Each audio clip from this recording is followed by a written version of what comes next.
እድል ከኔ በላይ እድለቢስ ሰው ግን አለ? ተፈጥሮ ለምን እንደዚህ እንደበደለችኝ ያላውቅ።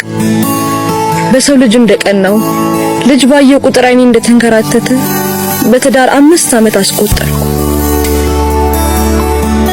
ምን ሆነሽ የኔ ፍቅር? ምን ሆነሻል? አመመኝ። እኔን ይመመኝ ይሄ ነገር ይጎዳሻል እኮ ያምሻል። ይሄ እኮ አይጎዳም። እናት መሆን አለመቻል ነው የሚጎዳ። ከምንም በላይ የሚያመው ወፍ ዘራሽ ዘረቢስ በቅሎ መባል ነው እንጂ ይሄም አይጎዳም።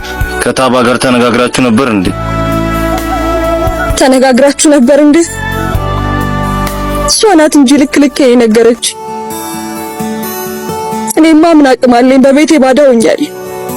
ታባን ታውቂያት አይደል? አፏ ላይ የመጣውን ነገር ትናገራለች እንጂ ምንም ክፋት የለባት። እሺ እኔ ሰላም በወጣች በገባች ቁጥር ማንነትን እያወጀችልኝ መኖር አለብኝ? እሺ ነው ምን ላድርግ? ልጅ በጭቃ ተደፍቶ የሚሰራ ነገር አይደለም አይደል? ምን ላድርግ? ምንም እንደሌለ እያወቃት ለምን እንደዚህ ስላለ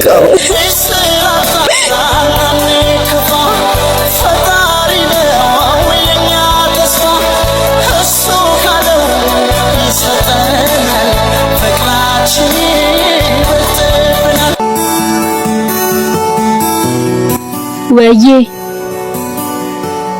አዎ የላክሽልኝ ግዢ እንዴ በጣም ደስ ይላታል። የመጀመሪያ ልጅ ስትወልድ ስላልተዘጋጀ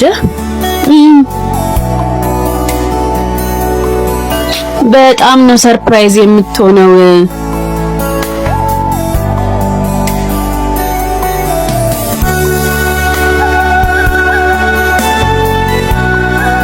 ያደለው ከአንድም 2 ልጅ ይወልዳል።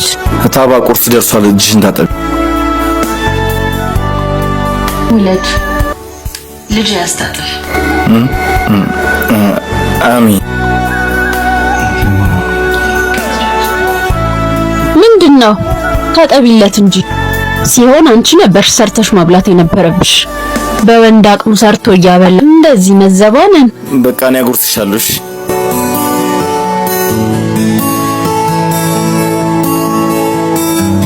ቶሎ እንብላ፣ ሰዓት ረፍዶብኛል።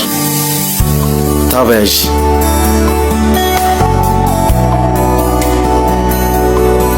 አንቺ እኔ ፍቅር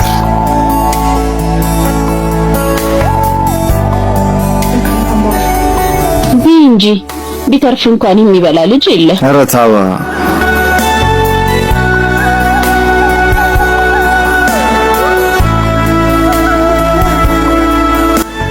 ምንድነው? ትንሽ ብቻ ታገሽ የኔ ፍቅር፣ ትንሽ ብቻ። እንዴት ነው የምታገሳት? አታያትም እንዴ በቁስሌ ላይ እሳት ስትጨምር? ታባን ታውቂያት አይደል? ታባ እኮ ምን አፏን እንጂ ሆዷ ባዶ ነው ምናምን ልትለኝ ነው? የእሷ ሆድ ባዶ ነገር እኔ መቀጠል አለብኝ እንዴ? ሁሉም ነገር እኮ ይስተካከላል። ለምን ነው የሚስተካከለው? ካበድኩኝ በኋላ በዚህ መስመራ ሰው ጫቀኝ ካስጣለችኝ በኋላ ነው የሚስተካከለው እንዴ? እሷ ማበዱ የሚበቃን አይመስልም? አንቺ ባላገኝ ልጅ አልቀይርሽም በሰው